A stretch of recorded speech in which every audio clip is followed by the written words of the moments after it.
What? 4M? Astagfirullah, ih keterlaluan banget, Ini gila. Demi apa lu?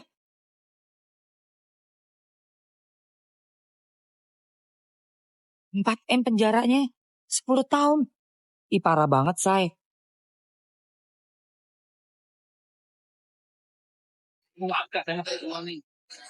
Waduh, gue gak pelajarin lagi tadi kasusnya Lesti nih. Dari kemarin tuh kalian udah pada nanya ya.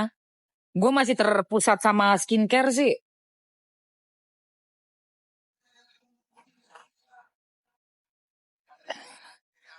Paling damai tuh. Damai-damai keluarnya juga pasti M tuh. Apa tuh? Si Lesti. Oh ini Lesti ya? Atas dugaan pembajakan lagu yang kerap menyanyikannya tanpa seizin penciptanya. Atas laporan tersebut, istri Rizky Bilar itu terancam penjara 10 tahun dan denda 4 miliar rupiah. Asisten Yoni Dores, Pepi, ditemani tim kuasa hukumnya, Ilham dan Endal, menuding Lesti mengcover lagu dangdut yang tidak seharusnya dinyanyikan.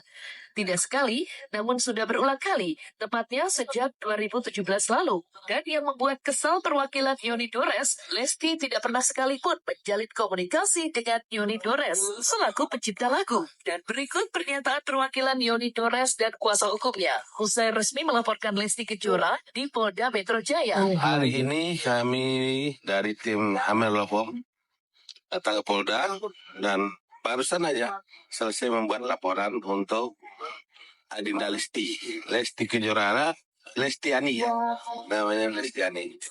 Yang mana kami coba untuk mengirimkan somasi sebanyak 2 kali, cuman tidak ada tanggapan.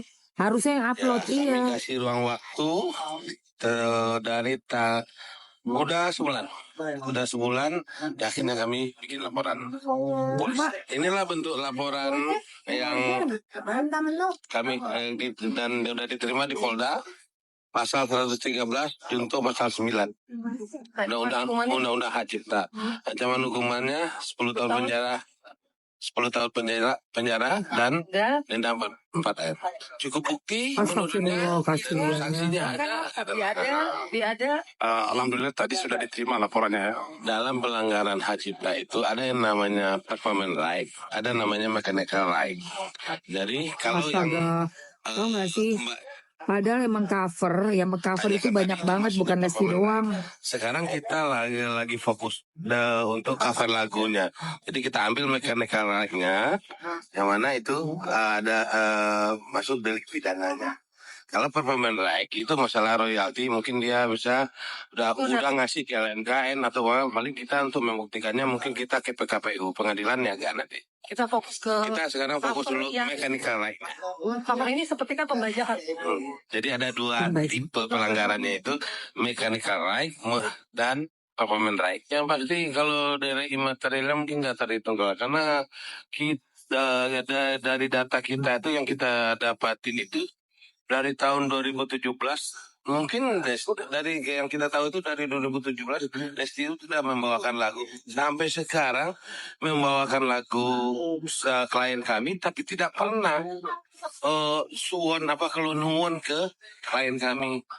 Jangankan boro-boro itu kan royaltinya apanya datang menemuin aja nggak perlu. Lagu dangdut berjudul Bagai Ranting Yang Kering menjadi salah satu lagu yang dipermasalahkan pihak Yoni Dores usai lagu ciptaannya di cover Lesti Kejora tanpa meminta izin terlebih dulu. Atas tindakan Lesti itulah pihak Yoni Dores melaporkannya ke Polda Metro Jaya setelah Lesti dianggap tidak mempunyai niat dan itikat baik untuk menyelesaikannya secara kekeluargaan.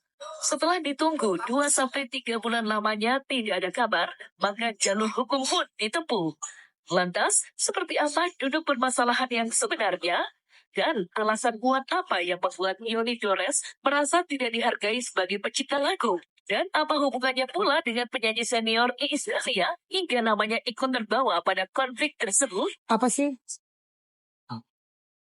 Pak Yoni Dores itu adalah adik dari almarhum Pak Meti. Dedi Dores, kayak gitu. Nah, lagu itu sebenarnya awalnya itu diciptakan untuk Ibu Iis Dahlia. Lagu itu bisa dinyanyikan sama Lesti, kemungkinan ya, mungkin waktu di acara salah satu stasiun TV yang saya nggak bisa sebutin namanya. Itu ternyata kita nggak tahu kenapa tiba-tiba kok dia buat cover. Dan kita lihat di YouTube, cover lagu itu Mbak Dewi bukan cuma satu ya. Lagunya saya sebutin aja ya, maaf ya. Lagunya Ibu Iis Dahlia yang cantik yaitu Bagai Ranting yang Kering. Terus juga ada lagu yang berjudul Cinta Bukanlah Kapal. Dan Cinta dia juga Bukanlah menyanyikan Kapal. lagu Arjunanya Buaya dan Buaya Buntu. Kalau yang sekarang kita klaim adalah dia membuat cover tanpa seizin penciptanya. Karya orang kan juga harus dihargai kan gitu. Lesti itu kan saya lihat di YouTube tuh nyanyiin lagu itu tuh sudah bertahun-tahun dari tahun 2018. Masa sih nggak mau kenalan sama penciptanya? Soan lah paling nggak datang dong ke rumahnya. Udah tahu kan kita sudah kasih yang namanya hak ya, hak cipta dari publishernya langsung dan itu istilahnya cukup kuat ya dihukum. Dan publisher itu bertanggung jawab akan lagu-lagu tersebut. Ya kan di televisi aja itu televisi kalau tanpa izin nggak boleh, apalagi penyanyi. Kabar mengejutkan datang dan Oke.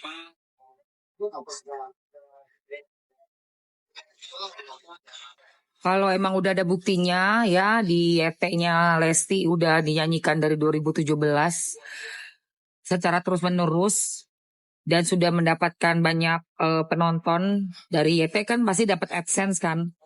Berat. Berat say. Berat. Karena apa? Kalau kayak dihukum kayak gitu ya, di dalam suatu laporan kasus itu harus ada kasusnya ya yang dilaporkan, ada buktinya, ada saksinya. Aduh, berat banget say. Hai Sabrina. Wah, kasihan banget Lesti. Enggak, tadi kan dia bilang itu sudah ada dari YouTube-nya dia dari tahun 2017. Tapi nggak pernah datang, diminta untuk ketemuan nggak pernah mau, nggak pernah ngenanggepin sampai 3 bulan. Kan gitu tadi nih katanya si Yoni ini nih.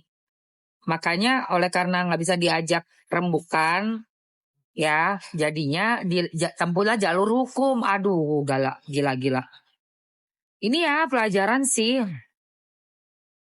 Pelajaran ya say buat kita semua. Berhati-hati dalam kita memakai karya orang lain. Itu benar-benar deh. Apalagi kamu udah punya nama dan udah dilihat sebagai orang yang sukses, punya banyak uang tentunya. Dan pasti dari poinnya mereka ya. Ini kita melihat aku secara kacamata netizen aja ya. Secara kacamata netizen yang untuk kasusnya si Dede Lesti ini. Jadi dari yang menciptakan lagu ini, mereka udah minta untuk ketemuan nih. Tapi setelah 3 bulan gak ditanggepin untuk membicarakan mengenai lagu ini nih yang sudah ada dari tahun 2017 dinyanyikan gitu kan. Dan ada di YT-nya ya. Gue sih gak pernah lihat say, jujur aja.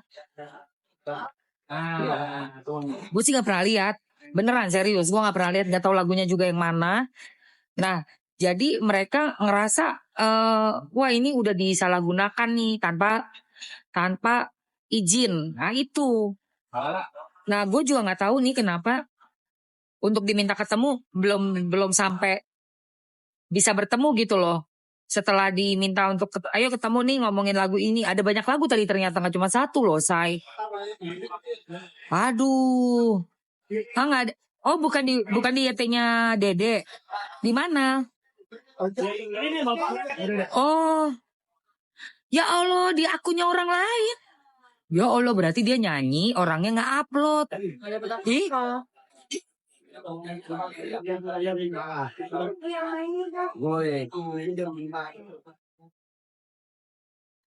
Ih, harusnya berarti si orang yang punya akun dong ya. Oh iya sih. Nah, ini berarti nanti di BAP sama penyidiknya, ya kan, di BAP sama penyidiknya, kita mesti lihat lagi nih ke depannya nih. Apakah bisa, karena kan yang ngambil keuntungan yang punya akun. Dengan mengupload postingan nyanyi off air, bukan on air. Dan apalagi tidak secara sengaja diupload ke YT ya kan? Oleh Lesti ya, oleh Lesti, tapi oleh orang lain ngevideo. Waduh. Ribet ya, Bo.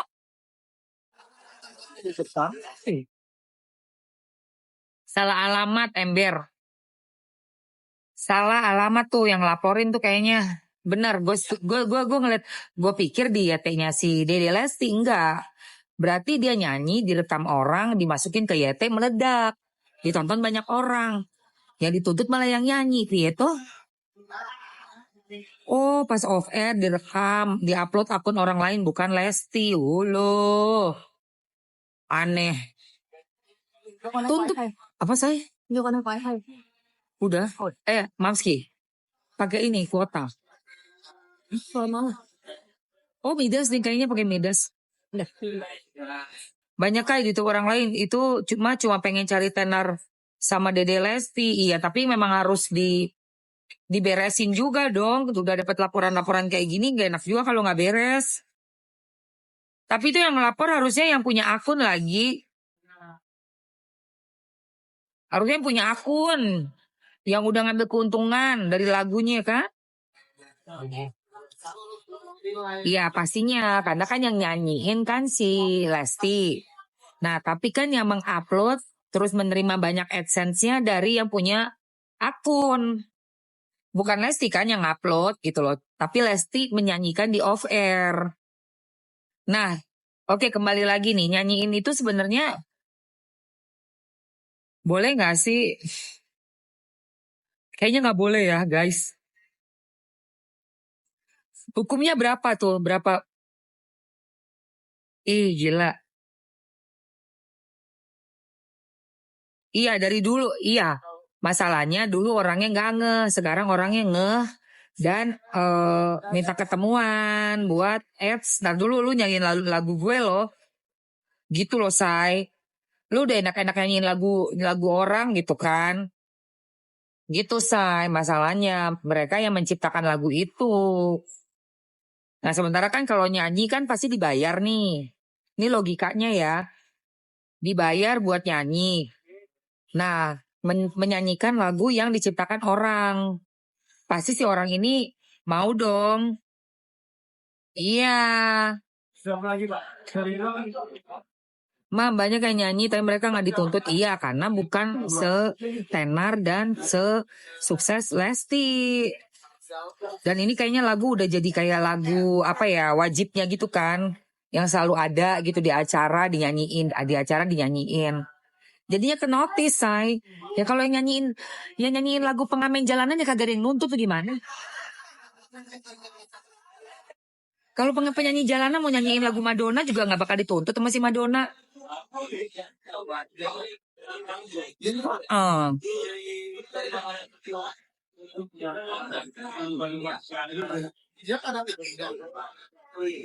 Justru karena udah terkenal banget.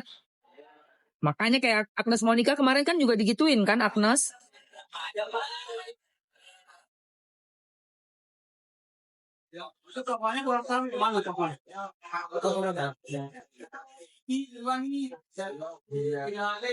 Terus dia gunanya bikin lagu kalau nggak dinyanyiin buat apa bun? Lagu itu diciptakan memang ada copyrightnya atau ada hak ciptanya say. Jadi suatu karya itu dijamin dengan hukum. Mutlak tidak boleh dipergunakan dengan sembarangan. Nah, di negara kita baru mulai untuk lebih lebih ketat dalam melaksanakan hukum hak cipta.